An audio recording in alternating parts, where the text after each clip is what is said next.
Como dijimos, esto es Red de Información 4671. Mi nombre es Rosendo Loy Pérez y mi correo electrónico es perezrosendo@gmail.com. Tengo el institucional, pero este es más fácil, me llega siempre permanentemente, no hay ningún inconveniente. Así que cualquier tipo de duda a perezrosendo@gmail.com. Vamos a tener por ahora la teoría los lunes a partir de las 19 horas y las prácticas los viernes a partir de las 19 horas. Durante las 2 primeras semanas vamos a tener teoría lunes y viernes, porque lo que quiero es que tengamos los conceptos básicos para encarar las prácticas. En las prácticas, ya vamos a ver después, vamos a utilizar simuladores. Ustedes lo que van a tener que hacer es armar redes o configurar redes en esos simuladores. Pero para llegar a ese punto vamos a necesitar algunos conocimientos básicos de algunos protocolos, ¿no? Wi-Fi, Ethernet y un poco de TCP/IP. Y eso es lo que vamos a ir acelerando en estas 2 semanas, para que ustedes puedan empezar a trabajar con los simuladores. Todavía no tengo claro quién va a estar a cargo de las prácticas, eso se lo voy a poder contestar, calculo, el lunes. Las clases las grabo y lo que van a recibir es, cuando tengamos el campo virtual, en el campo virtual subimos todos los PowerPoint que utilizamos y la grabación de la clase, el enlace con YouTube. De cualquier forma, yo les voy a ir mandando, cuando les mande los links de Zoom, el link del lunes ya va a ser el que vamos a utilizar hasta fin de año. Este de los viernes lo tengo que ir armando cada viernes que estemos conmigo. Y cuando les mande eso, les voy a mandar los PowerPoint que vamos a utilizar en esa clase. La estructura de la aprobada es la misma que en todo el resto de las materias, 2 parciales. Los parciales por ahora y mientras sigamos en esta bendita pandemia serán online. Vamos a tener 2 fechas de recuperación de los parciales, se pueden recuperar los 2. Si quieren promocionar, evidentemente van a tener que tener los 2 parciales con más de 8 y solamente pueden recuperar un parcial para promocionar.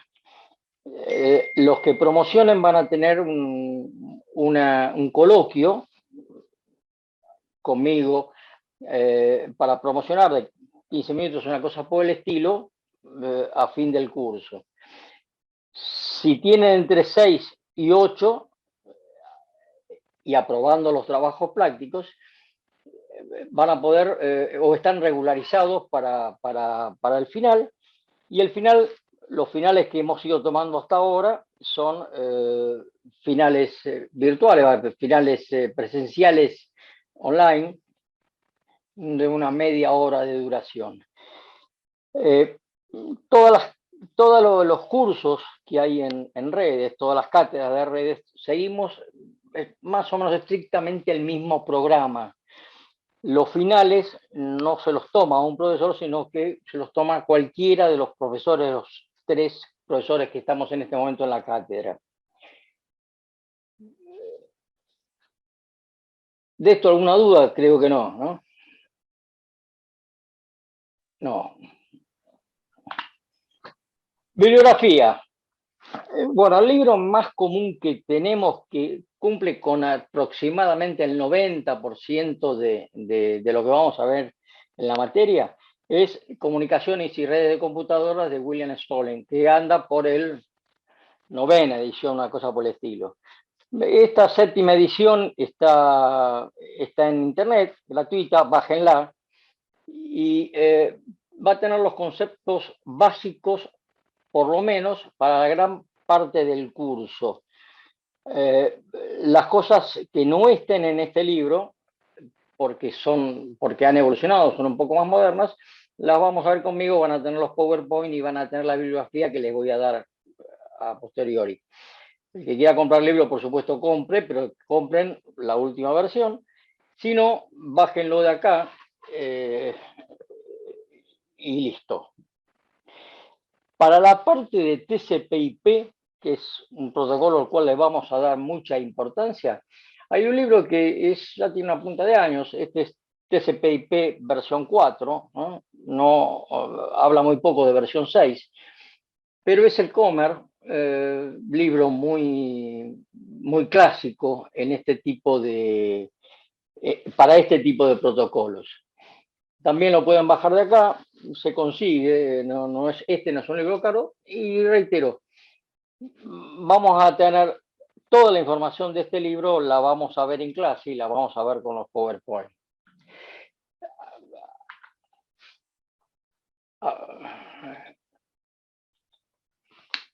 Hay otros libros que sirven de ayuda, Comunicaciones y Redes, que es de Tony Lesthaler y Rubén Fusario. Rubén Fusario es el director de cátedra de Comunicaciones y Redes.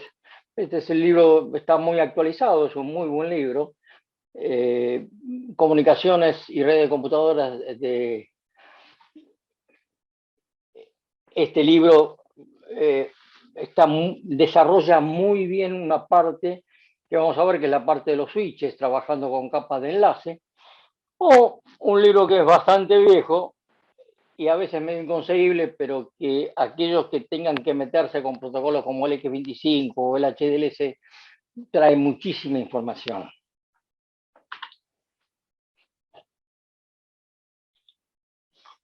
Empecemos.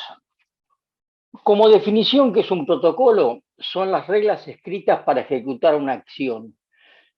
En nuestro caso, vamos a hablar de protocolos de comunicaciones. Las reglas escritas para ejecutar acciones de comunicaciones. Y vamos a entender que hay dos grandes grupos. Acá vamos a ver que tenemos unas cuantas subdivisiones, pero la primera diferencia que tenemos son aquellos protocolos orientados o no orientados a la conexión. ¿Qué es un protocolo orientado a la conexión? El ejemplo virtual de ese tipo es una comunicación telefónica, donde dos personas transmiten información y la validan. Se conectan las dos personas y pueden transmitirse información entre ellos, mientras que los no orientados a la conexión son los que yo voy a confiar en el medio y voy a estar seguro que el medio va a transmitir la información y no voy a necesitar que me la validen. Como dijimos, el primero, el protocolo orientado a la conexión, el ejemplo más simple sería una llamada telefónica donde los dos sujetos que se conectan pueden intercambiar y validar la información. Mientras que los protocolos no orientados a la conexión, un ejemplo actual sería el Gmail. Yo mando un correo electrónico y presupongo que el sistema va a transmitir esa información. No necesito preocuparme porque no llegue. Vamos a ver que los protocolos orientados a la conexión, que son protocolos más viejos, son protocolos que trabajaban en redes WAN, redes de área amplia, cuando estas redes estaban hechas con enlaces de cobre, con cables de cobre. El cobre, como habrán visto en comunicaciones, es un generador natural de ruido, absorbe ruido del medio ambiente, pulsos electromagnéticos y demás, por lo cual cuando yo utilizo en redes de larga distancia este tipo de enlaces, voy a necesitar protocolos básicamente orientados a la conexión. Voy a necesitar transmitir y que el que recibe me diga que recibió y recibió bien. Y si no recibió bien, se lo voy a tener que reenviar. Son protocolos más lentos porque tienen ese handshaking, tienen ese diálogo entre máquina de origen y máquina de destino, y son protocolos muy seguros donde lo que hago es siempre validar la información que estoy enviando. Mientras que las redes de área local, las redes LAN, son aquellas redes que usamos permanentemente. Las que usamos en este momento es Fast Ethernet, Giga Ethernet, cableadas o Wi-Fi. son redes que no son orientadas a la conexión. Yo envío la información a través de la red, pero nadie se preocupa de validármela. Es decir, no la red en sí. Si alguien me la está validando, va a ser una aplicación dentro del sistema que me valida la información. Pero la información básica, la que yo transmito a través de la red, no necesito validarla. ¿Qué me va a permitir esto? Y al no haber ese handshaking, vamos a ver que son redes mucho más rápidas, o eran redes mucho más rápidas, redes LAN, que las redes WAN. Este es un pequeño gráfico temporal de cómo son las redes o cómo fueron variando las redes en nuestro tiempo. Lo vamos a ver casi todos, si bien le vamos a dar después mucha más importancia a las redes actuales, que son las que están en esta zona. Pero lo cierto es que en nuestro país nos vamos a encontrar que de repente encontramos una red que tiene algo que tiene demasiados años, pero si está funcionando, funciona, y habitualmente aquello que funciona no se toca. Entonces, si bien no le vamos a dar una importancia a nivel de bit, como sí se la vamos a dar a otros protocolos, vamos a ver todos este tipo de redes. Tenemos dos grandes grupos, como dijimos, las redes de área local, que son estas que están acá arriba, y las redes de área amplia, que son estas que están acá abajo. Las redes de área local, empecemos, la primer red conocida era una red de este tipo, una red BSC, una red de área amplia, que era una red que unía las computadoras de la Universidad de Hawái. Como Hawái es un conjunto de islas, lo que tenían eran computadoras, y cuando quisieron unir esas computadoras, desarrollaron un protocolo de comunicaciones, un protocolo que permitía conectarse a las computadoras, y lo pusieron a trabajar. Ese protocolo se llama BSC, Binary Sync Control, es el primero, trabajaba a la velocidad de 50 baudios, ¿no? Velocidades muy bajas, podíamos transmitir datos sin ningún tipo de problema.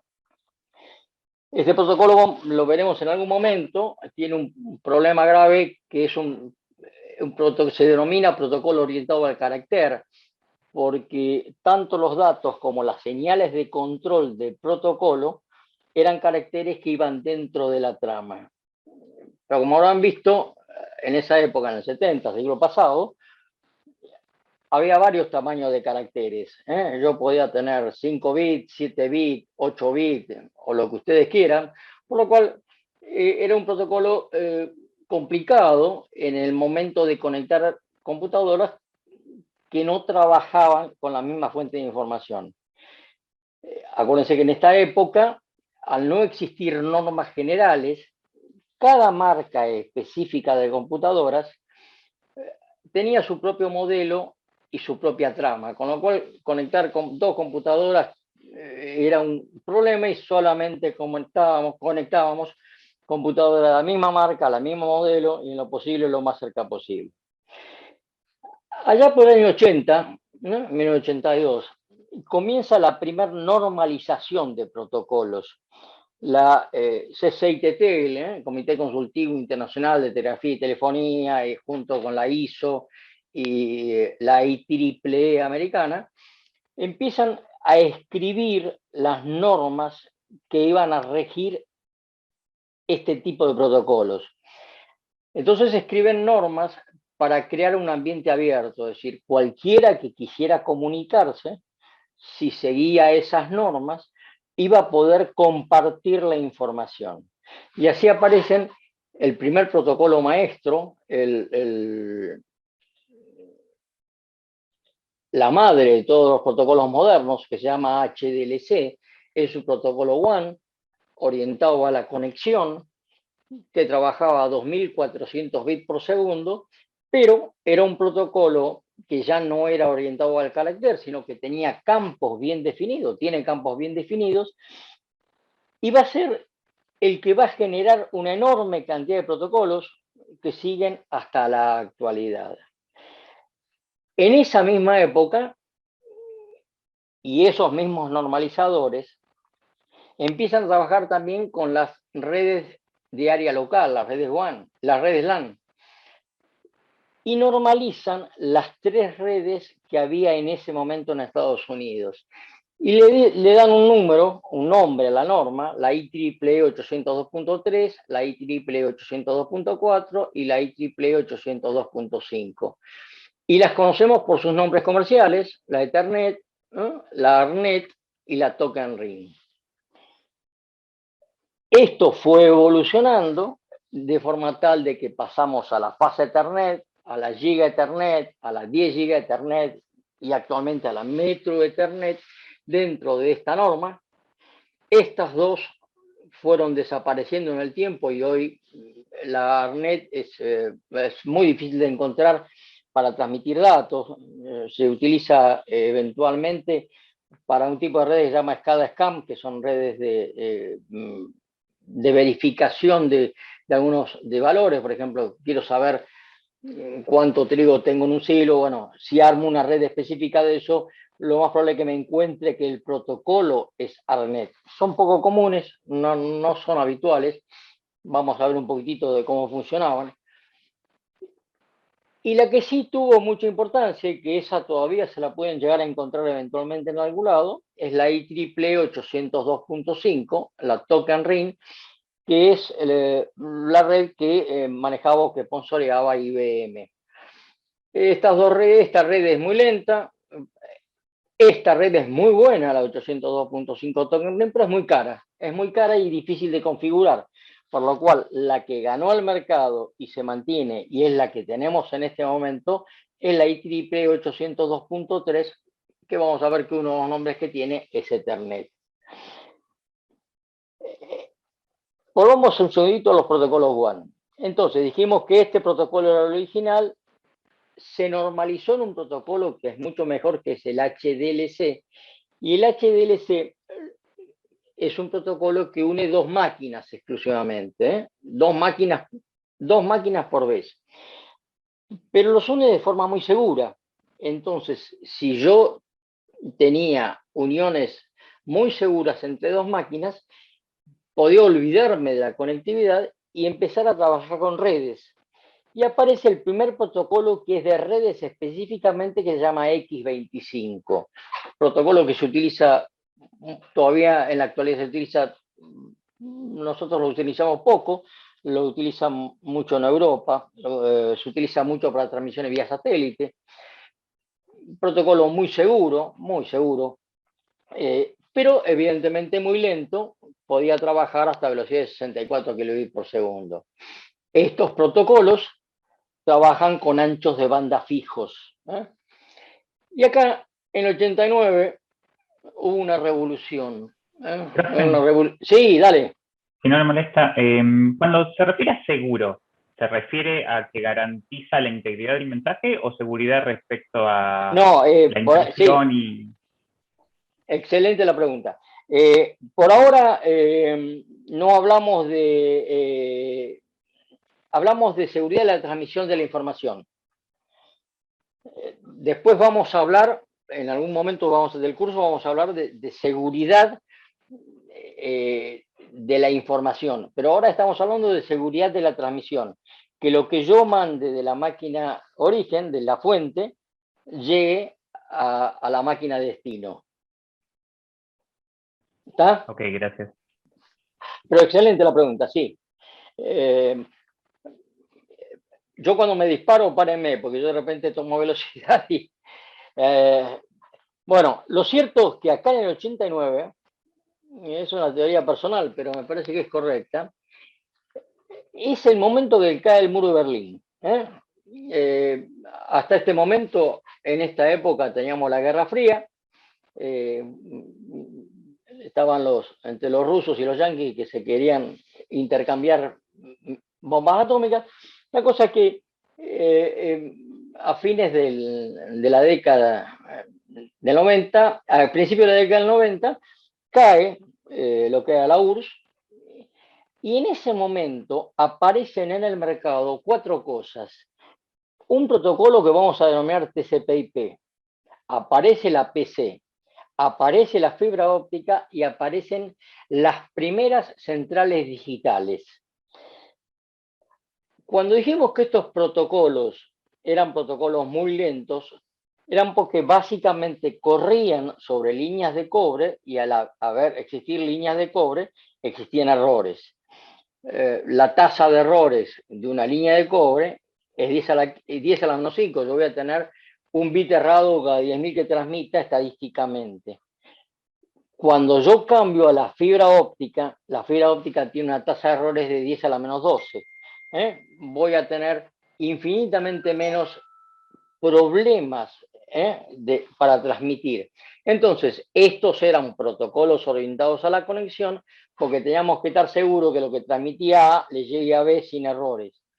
Pero cuando aparece la fibra óptica, ya no necesito seguir trabajando con esos protocolos orientados a la conexión porque yo sé que la información va a llegar sin problemas. Y ahí aparecen los protocolos modernos, que es el Front Relay y el ATM, el modo de transferencia asincrónica. Estos van a evolucionar en un protocolo que se llama MPLS, que nos va a permitir crear rutas en forma mucho más rápida. Pero estas cosas, estas 4 cosas, fueron las que permitieron la evolución del sistema, la revolución del sistema. Acá no existían las PC, yo lo que conectaba era mainframes, eran máquinas muy grandes. Entonces, tenía sistemas que eran cliente-servidor, tenía una máquina de baja potencia, que era la que podía escribir los datos, hacer el data entry, y tenía una máquina que iba a hacer los cálculos porque eran caros. Cuando apareció la PC ya puedo armar redes distribuidas, es decir, yo puedo distribuir el cálculo en un montón de máquinas, con lo cual cambia la filosofía de armado de una red. La fibra óptica, como dijimos, me permitía transmitir sin errores, y el TCP/IP, vamos a ver que lo que me hace es me permite direccionar máquinas, generar direcciones y generar redes. En este mismo momento empiezan a aparecer las primeras redes inalámbricas. Las redes inalámbricas son redes LAN y van evolucionando, de la A y B a la G, a la N, a la C y la actual X. Entonces, 2 grandes grupos de protocolos. Los de área local, que van a tener un tamaño físico chico. ¿Qué tamaño? Y el menor será de una red de este tipo, de una Wi-Fi, que podrá ir de 10 a 50 metros, hasta redes fase Ethernet o Giga Ethernet, que pueden llegar a ser de 1,5 kilómetros o 2 kilómetros de largo, dependiendo de la tecnología que esté utilizando. Simultáneamente, las redes WAN fueron evolucionando desde protocolos orientados a la conexión y lentos a protocolos con muchísimo ancho de banda. El ATM tiene 640 o puede trabajar con ancho de banda 640 megas sobre canales de fibra óptica sin ningún tipo de problema. Pasamos de protocolos que transmitían archivos de datos exclusivamente a protocolos multimedia, que son los actuales.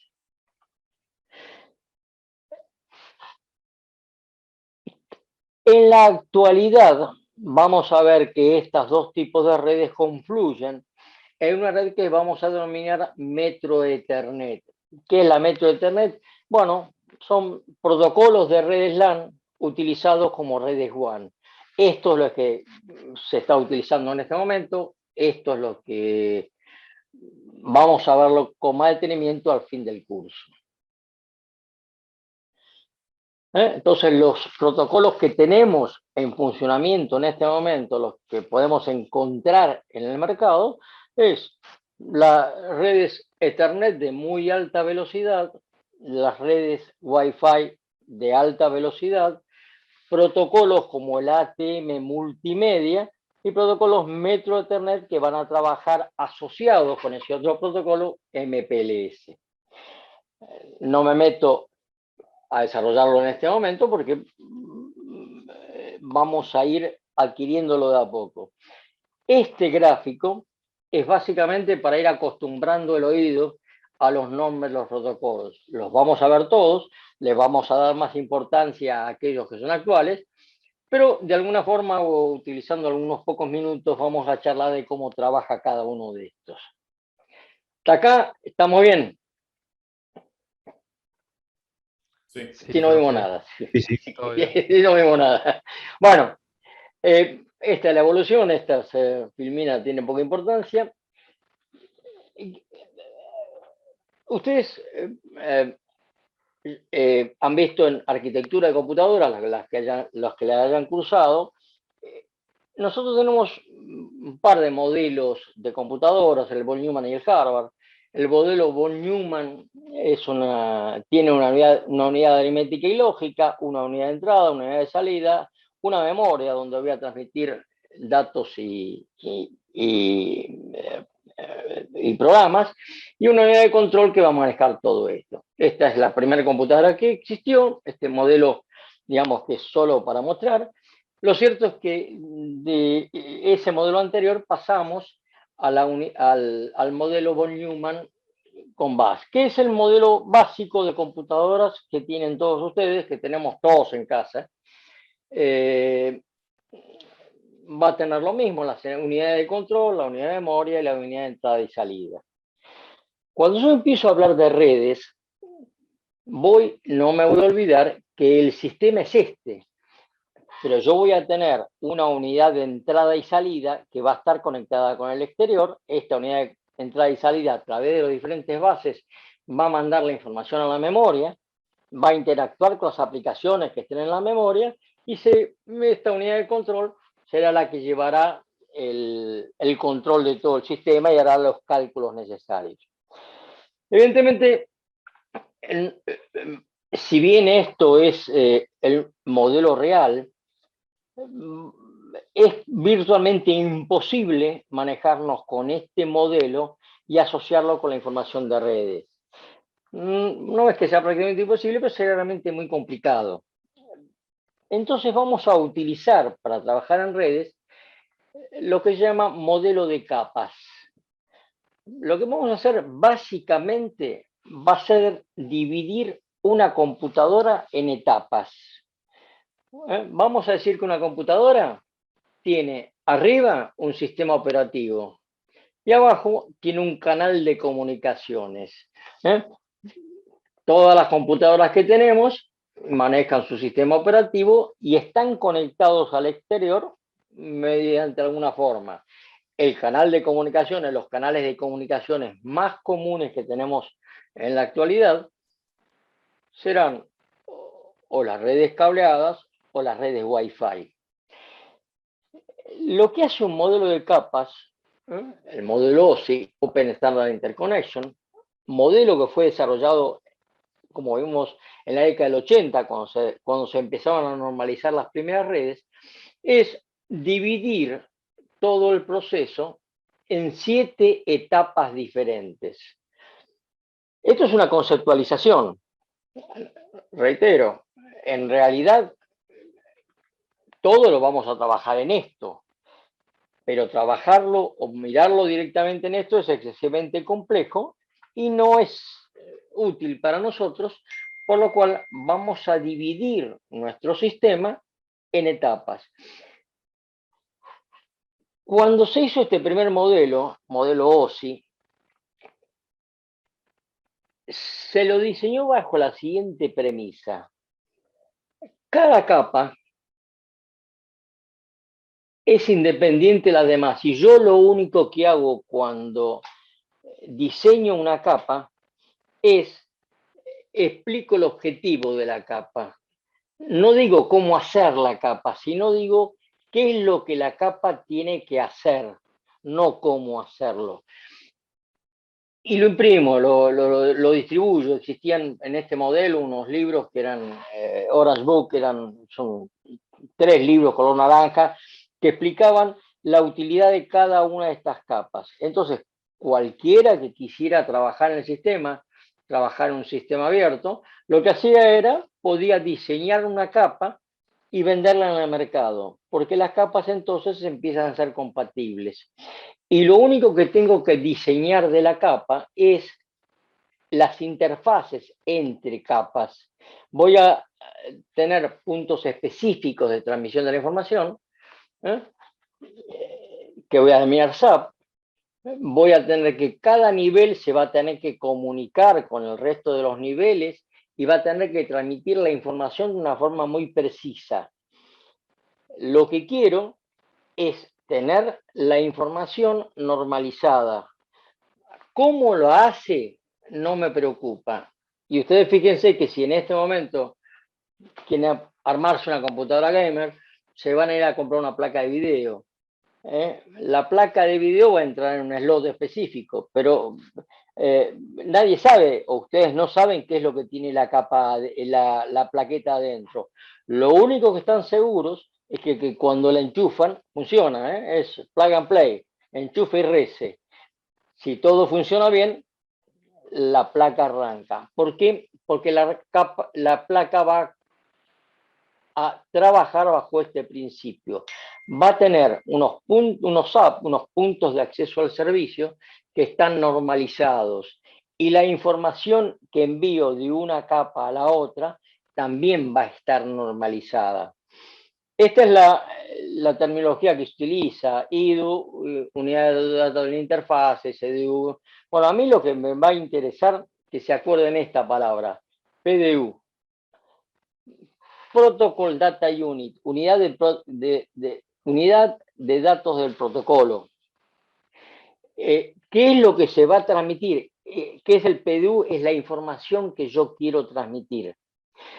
Y cada capa la va a ir transmitiendo de una forma diferente. Bueno, una palabra sobre la información, cómo se transmite la información entre capas. Utilizo un lenguaje de programación que se llama STEL, que es un protocolo orientado a la conexión, que va a generar una información que se denomina primitivas de servicio. Las primitivas de servicio es lo que me permite el diálogo entre capas adyacentes. Acordándonos siempre que lo que queremos hacer, el objetivo final, es transmitir datos. Las primitivas de servicio, request, indication, response y confirm. El lenguaje es STEL, basado en Pascal. 58 primitivas en 7 grupos. Esto es, sepan de que existen, nada más. Sepan de que el diálogo entre capas adyacentes utiliza un lenguaje particular que se llama STEL. Si alguno va a diseñar una capa, va a tener que meterse en esto. Es un tema muy específico. Sepan de su existencia exclusivamente. ¿Qué hacen cada una de estas capas? A ver.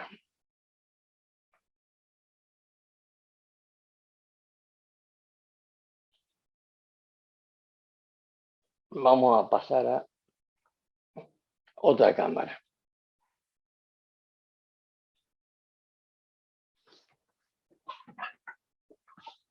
Como dijimos, tenemos una computadora. La computadora va a tener arriba el sistema operativo y abajo el canal de comunicaciones.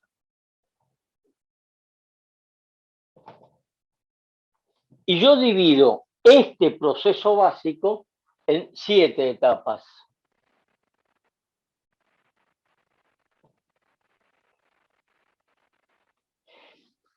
Las 3 capas de arriba, que son las capas que están asociadas con el sistema operativo, se llaman de aplicación,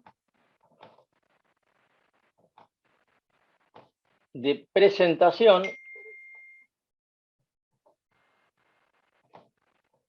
y de sesión. Estas 3 capas son de software puro y son las capas que me van a adaptar la información al sistema operativo que yo tenga. Y voy a tener las 3 capas de abajo, la voy a llamar capa física, capa de enlace y capa de red. Estas 3 capas están asociadas con la transmisión de la información sobre la red. ¿Qué información? La que se genera acá. Lógicamente, las capas de arriba pueden trabajar con archivos del orden de los megabytes, mientras que las capas de abajo van a trabajar con tramas que van a ser del orden, en el mejor de los casos, de los kilobytes. Tenemos 3 órdenes de magnitud al menos. Entonces en el medio voy a tener una capa adaptadora que voy a llamar capa de transporte.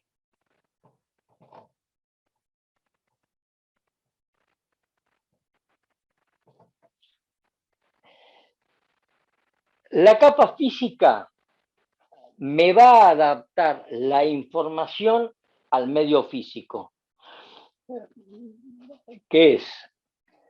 Fíjense que en cualquier PC, si la dan vuelta, van a tener, por ejemplo, seguramente, un conector RJ45 para conectarme a una red de Ethernet, por ejemplo, y voy a tener seguramente alguna conexión Wi-Fi.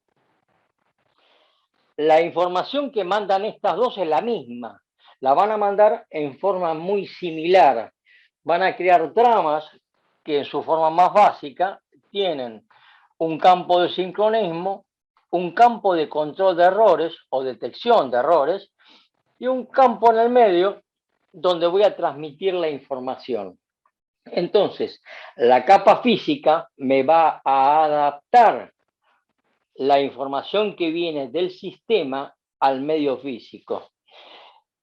Vamos a ver cuando veamos un poco, veamos Ethernet, que yo tengo normalizados varios medios físicos en Ethernet. Puedo utilizar cables de cobre, puedo utilizar fibra óptica.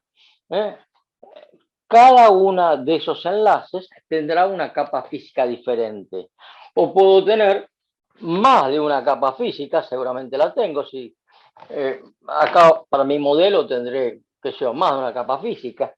Por ejemplo, una será RJ45 y otra será una capa física para Wi-Fi, porque yo voy a trabajar con una red tipo G de Wi-Fi. La información que viene por acá es la misma. Lo único que va a hacer la capa física es adaptarme esa información al medio por el cual yo lo voy a transmitir. Entonces, sí, ¿alguien preguntó? Sí, yo.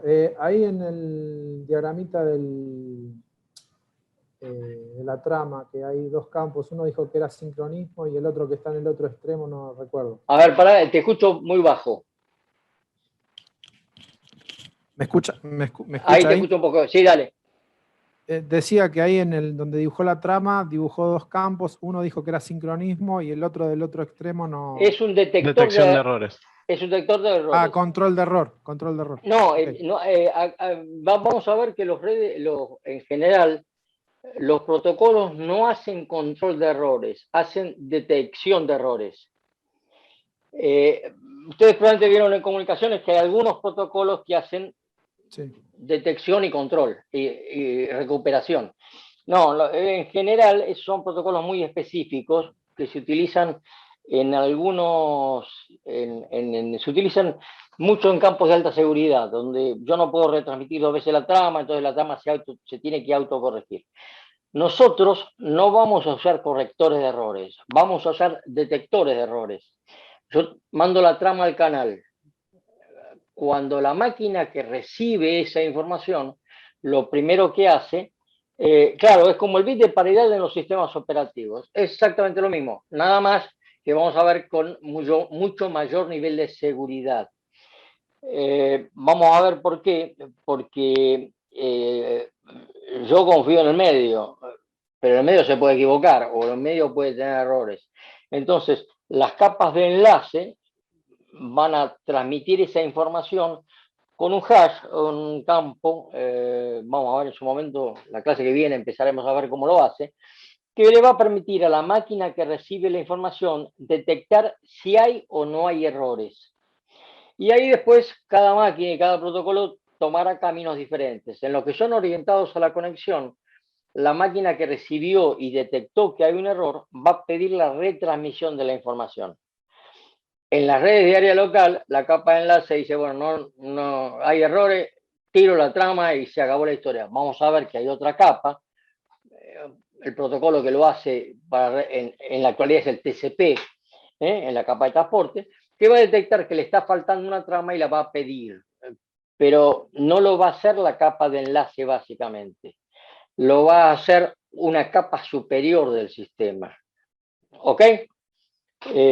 Esto espero que de a poquito vamos a ir entendiendo el porqué. ¿Para qué necesito sincronismo? Estas dos capas conectan solamente dos máquinas. Si yo quiero conectar más máquinas, tengo que poner en funcionamiento la capa de red. Pero estas dos capas me van a conectar, voy a tener una red de este tipo, o un enlace de este tipo, un enlace con dos máquinas. ¿Qué problema tengo? Y que no conozco cómo son esas dos máquinas. Esas dos máquinas pueden ser casi cualquier cosa. Pueden tener relojes diferentes. Puede ser que esta me genere una señal de este tipo, donde el clock es este. Acá tengo 1, 0, 1, 1. Cuando llega acá, esta la lee así. Y voy a tener un 1, 0. Entonces lo primero que voy a tener que hacer, y lo voy a hacer en casi todos los protocolos, es generar un campo de sincronismo que haga que estos dos relojes concuerden y que las dos máquinas lean la información de la misma manera. Voy a transmitir este bloque de información y esta máquina le va a pasar este detector de errores y, como dijimos, si no hay errores, va a transmitir la información hacia arriba. Si hay errores, en estos primeros protocolos los va a eliminar. Entonces,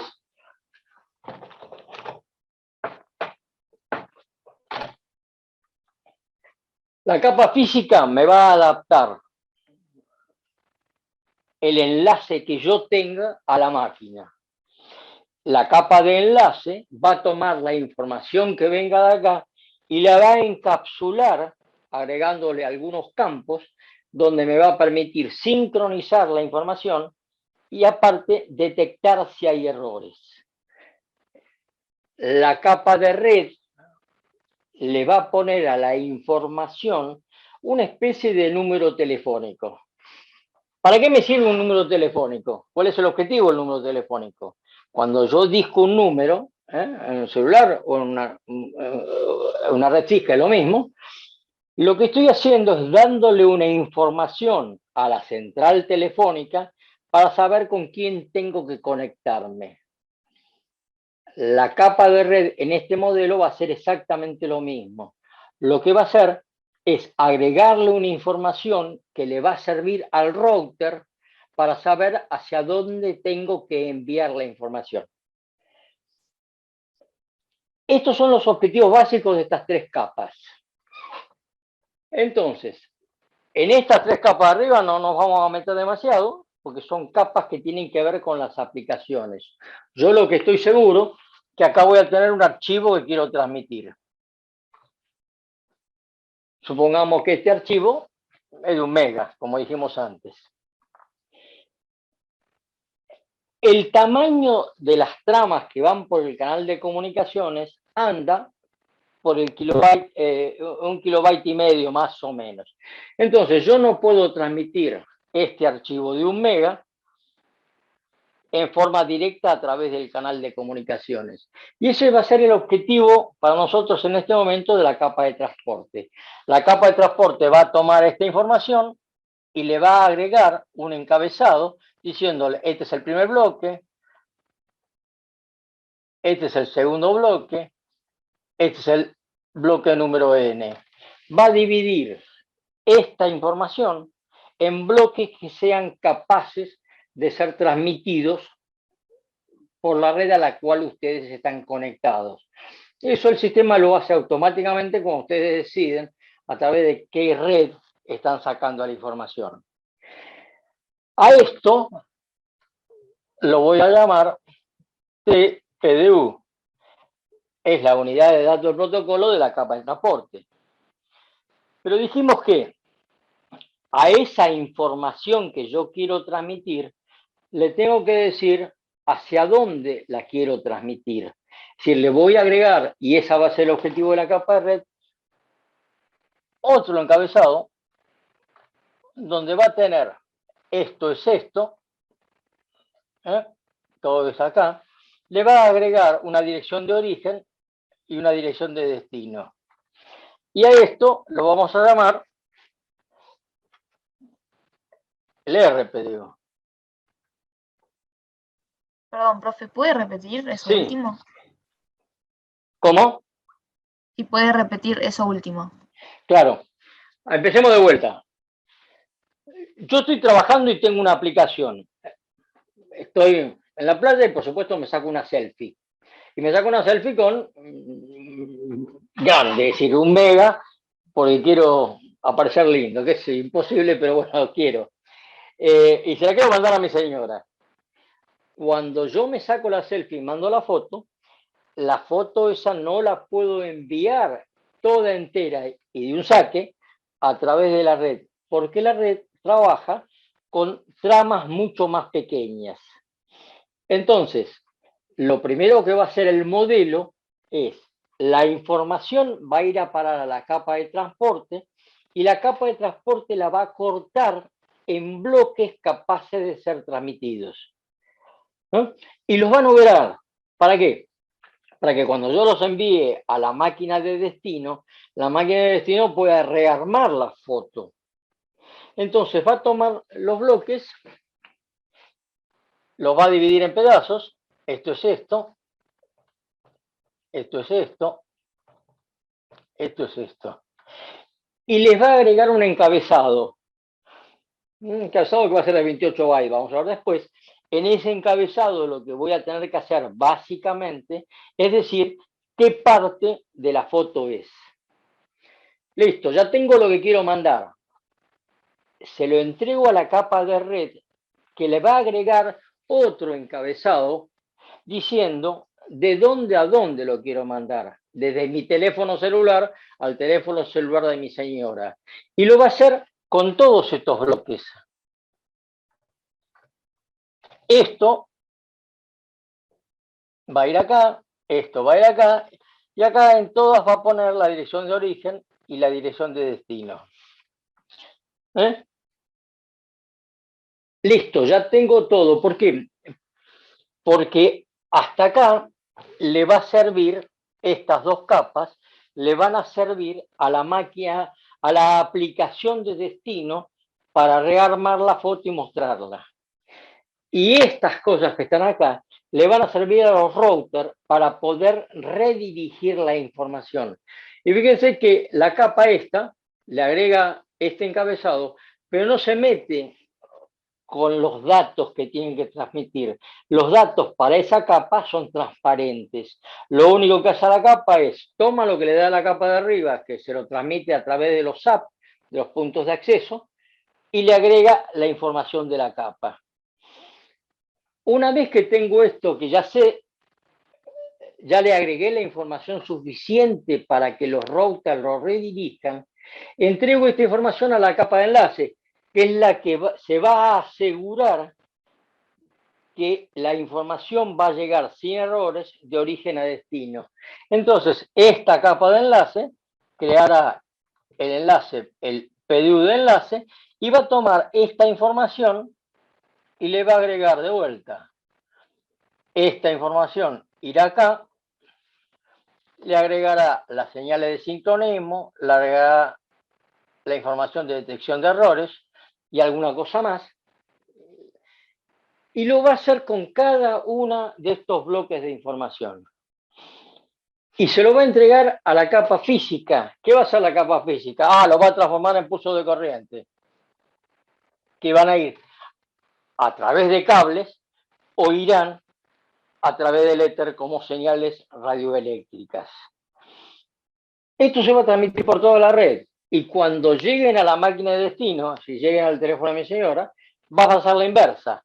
A ella le van a llegar señales electromagnéticas que la capa física va a entregar a la capa de enlace y va a poder armar una trama, va a sincronizarse para poder leer bien la información y va a detectar si hay algún error en la información. Si no hay errores en la información, va a entregar esto a la capa de red, que va a verificar si es correcto el origen y destino de la información. Si es correcto, que es de mi teléfono al teléfono de ella. Es decir, no va a confundir los orígenes y destinos. Voy a tener un solo origen y un solo destino, y va a verificar que todas las tramas que lleguen de ese mismo origen vayan al destino decidido.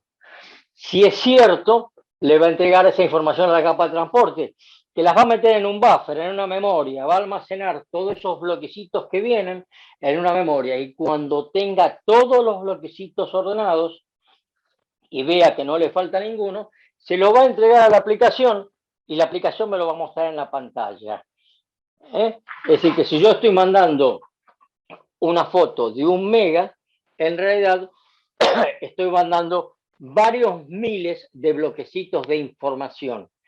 Como estamos transmitiendo a velocidades de los gigabits por segundo, la transmisión de la información no es decir, para nosotros pasa virtualmente desapercibida. Nosotros no vamos a ver cuando se esté armando la información, sino que vamos a ver la información totalmente armada.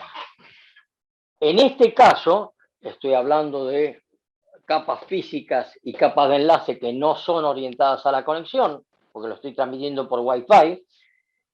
Esta capa de transporte va a verificar que hayan llegado todas las tramas. Si, por ejemplo, tiene la trama 1 y la trama 3 y se da cuenta que le falta la trama 2, esta capa de transporte del destino va a pedir la retransmisión de la trama 2 al origen, y el origen se lo va a retransmitir. Entonces, este es un protocolo no orientado a la conexión, porque es un protocolo que tira la trama y se acabó. Este también, pero este va a ser orientado a la conexión y va a ser el protocolo que me lleve el control. Si detecta que está faltando alguna trama, esa capa es la que pide la retransmisión. Cuando le retransmiten la trama y se la retransmiten bien con todo este proceso, la pone en línea, la pone en fila, y si ve que tiene toda la información, se la entrega a las capas de aplicación, que van a ser las que me van a mostrar en la pantalla. Está esto. Profe, ¿le puedo hacer una pregunta? Por supuesto, es decir, Sí, los protocolos que vimos antes son te escucho bajo. Sí, ahí me escucha mejor. Sí. Los protocolos que vimos antes, ¿serían protocolos todos de la capa de red? O sea, cada red tiene sus protocolos específicos de esa capa. No, vamos a ver ahora que este es el modelo básico, y lo expliqué así, como es una especie de cuentito. Este es el modelo que da origen al modelo que estamos utilizando en este momento, que es el modelo TCP/IP. ¿Qué hace el modelo TCP/IP? Que el modelo TCP/IP, este modelo de 7 capas, es un modelo muy lindo para explicar, para empezar a trabajar con lo que es la transmisión de la información, pero evolucionó en un modelo que es más chico y que une las 3 capas estas en una cosa llamada capa de aplicación. A esta la llama de transporte, a la de red la llama de red o la llama de internet, y a esto lo llama de acceso al medio.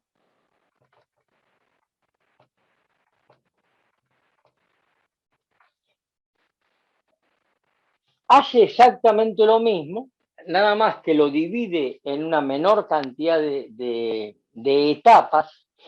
¿Por qué? Porque cuando yo utilizaba el sistema OSI, este es el sistema OSI, y este es el sistema TCP/IP, yo podía, y de hecho hacía, yo escribía las aplicaciones y preparaba las aplicaciones para que trabajen con la máquina para la cual yo estaba escribiéndolo. Entonces, el programador podía hacer estas capas en la aplicación que estaba escribiendo.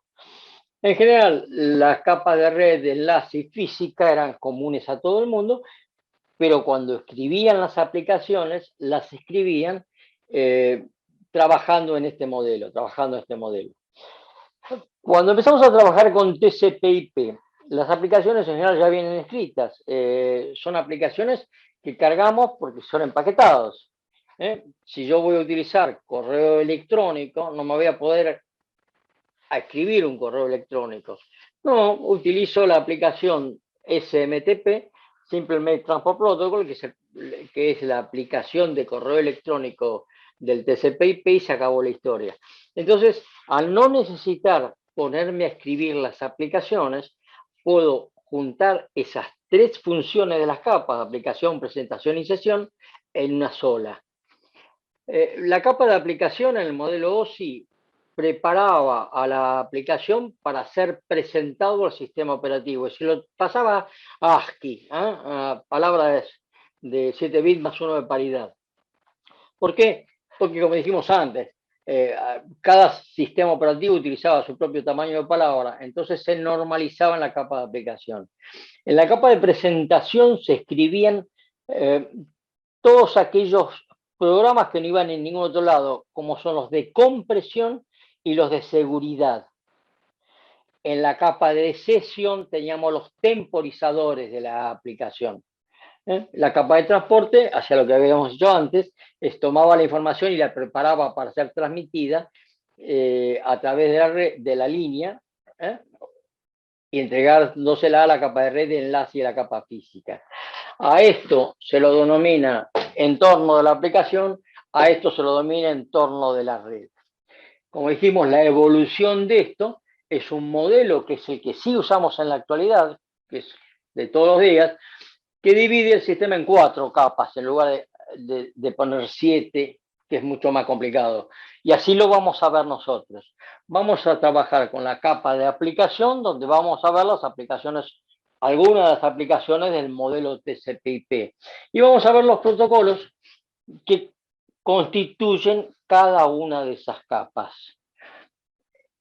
Básicamente, estas capas son iguales, las de abajo. Por eso los sistemas siguen siendo interoperables. Nada más que la capa de red utilizaba otro tipo de nomenclatura y nosotros ahora utilizamos en esta capa de Internet el protocolo IP. En la capa de transporte vamos a ver que utilizamos protocolos que se pueden llamar TCP, UDP, ICMP y algunos más. Pero esto, reitero, lo estamos charlando ahora para ir acostumbrando al oído y ver si podemos darle una forma a esto. Cuando yo estoy hablando de que las máquinas tienen todas estas capas, yo voy a tener que diferenciar entre la máquina de origen, la máquina de destino y el resto de las máquinas que están en la red. ¿Cuáles son el resto de las máquinas que están en la red? Los routers, porque la máquina de origen y la máquina de destino van a tener que tener el modelo completo, porque tengo que tener la aplicación de destino, tiene que ser igual a la aplicación de origen.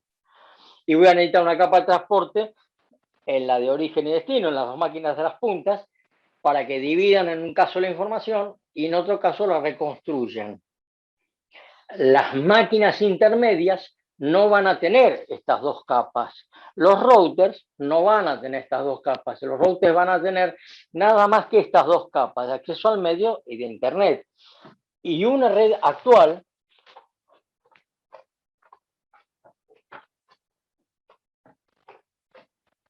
sería del siguiente tipo, por ejemplo. Voy a tener en un extremo una máquina de origen y en otro extremo la máquina de destino.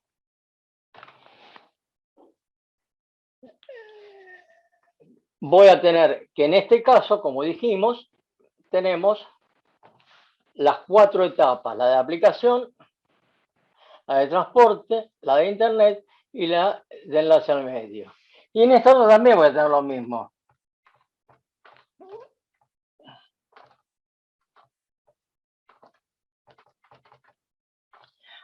Ahora, esto se va a conectar a un router.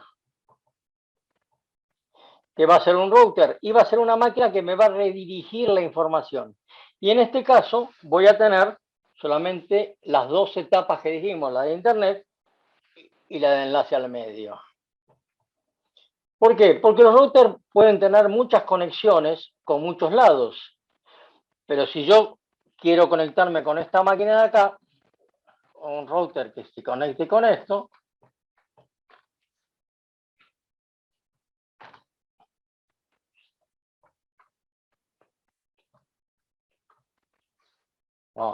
ser ordenados.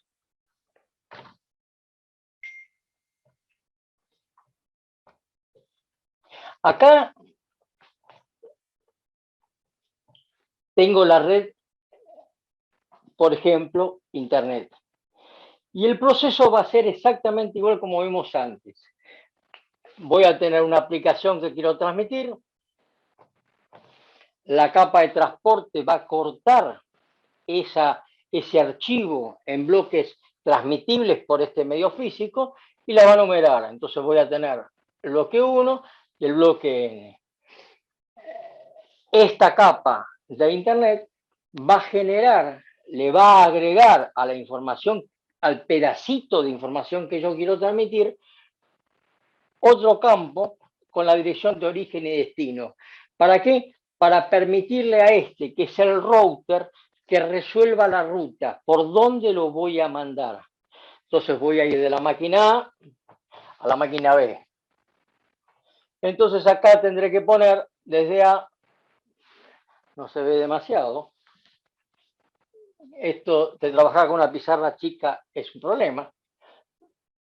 Voy a tener esto que irá desde A hacia B. Y acá adentro tendré la información que quiero mandar, que será 1 y los datos. Se la voy a entregar a la capa a esta capa de enlace y acción al medio, que va a armar una trama que, como dijimos, tenía un sincronismo, tenía una detección de errores, y acá adentro llevaba encapsulada la información que yo quiero transmitir. Esto, a través de la capa física, se va a transformar en pulsos electromagnéticos que van a ir por el cable, que van a llegar al primer router. Entonces, en el primer router voy a rearmar con los pulsos que llegaron este tipo de trama. Voy a sincronizar y voy a detectar si hay o no hay errores. Si no hay errores, voy a entregar la información que viene adentro a esta capa, a la capa internet del router, que es esta información. El router va a tener lo que se denomina una tabla de enrutamiento, porque estas son interfaces. Esta puede ser la interfase 1, la interfaz 2, la interfaz 3, la que ustedes quieran. El router tiene una tabla que dice, en la interfaz 1 está la red A, en la interfaz 2 está la red M, en la interfaz 3 está la red B. Entonces, mediante esta tabla y leyendo esta información, el router sabe que tiene que reenviar la información por este canal. ¿Qué hizo ahí? Ruteó. Creó una ruta. Y acá voy a tener, como dijimos antes, esa información. Va de A a B y lleva adentro este bloque de información. Se la entrega también a la capa de enlace, que va a ser un protocolo similar a este. La capa física va a generar pulsos, esos pulsos van a viajar y van a llegar al router de destino, que también va a tener otras interfaces, interfaz 400, 450, 600, qué sé yo, y su propia tabla de enrutamiento. Y le va a decir que en la interfaz 400 está la red A, en la interfaz 450 está la red B, y en la interfaz 600 está la red M, E, J, qué sé yo.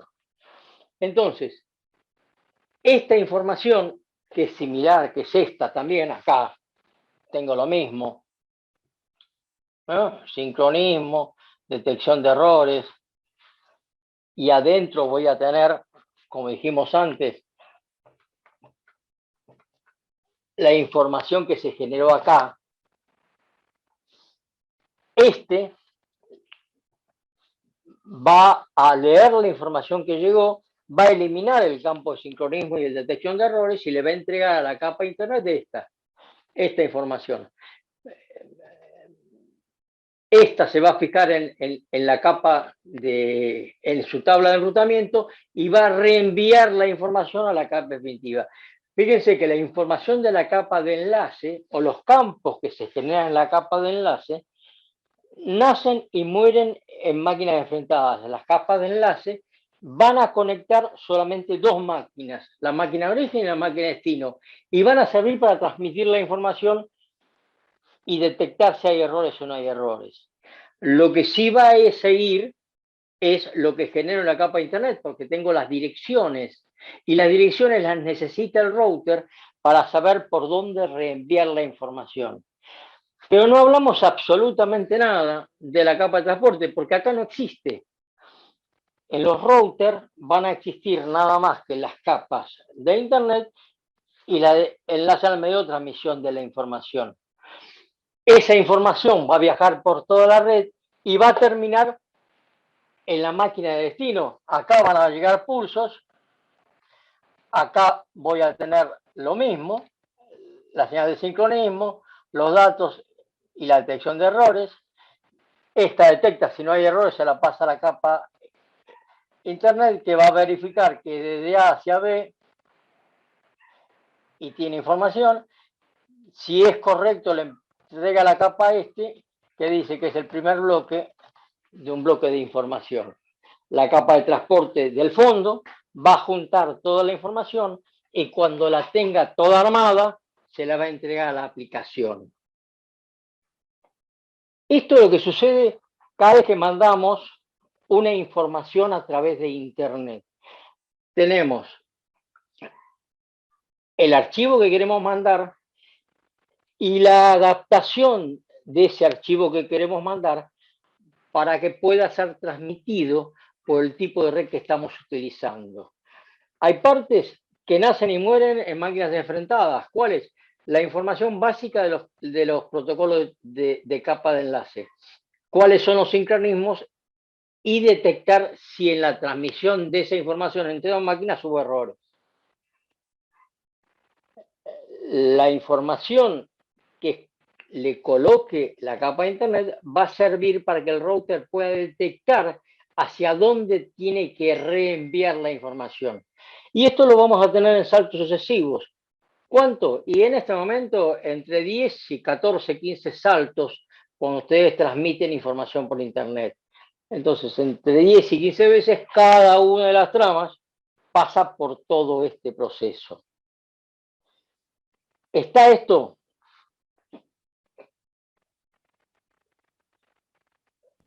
Sí, perfecto, profe. Sí, perfecto.